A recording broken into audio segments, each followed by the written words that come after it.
ఇంట్లో కూరగాయలు ఏమీ లేనప్పుడు నోటికి రుచిగా, స్పెషల్‌గా పిల్లలు ఇష్టంగా తినేలాగా ఒక మంచి లంచ్ బాక్స్ రెసిపీ అండి.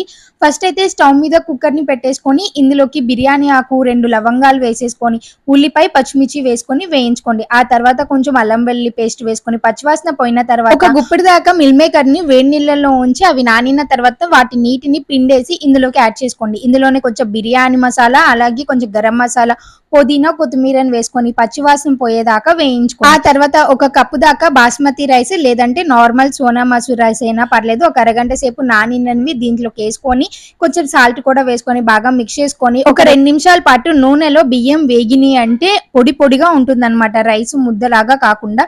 ఇప్పుడు ఇందులోకి గ్లాసుకి 2 గ్లాసుల దాకా వాటర్‌ని పోసేసుకొని కుక్కర్ మూతను పెట్టుకొని 2 విజిల్స్ రానిచ్చారు అంటే ఇదిగోండి ఎంతో టేస్టీ అయిన మిల్ మేకర్ రైస్ రెడీ అయిపోతుంది. ఇందులోకి చికెన్ కర్రీ కూడా చాలా బాగుంటుంది. ఒకసారి ట్రై చేయండి.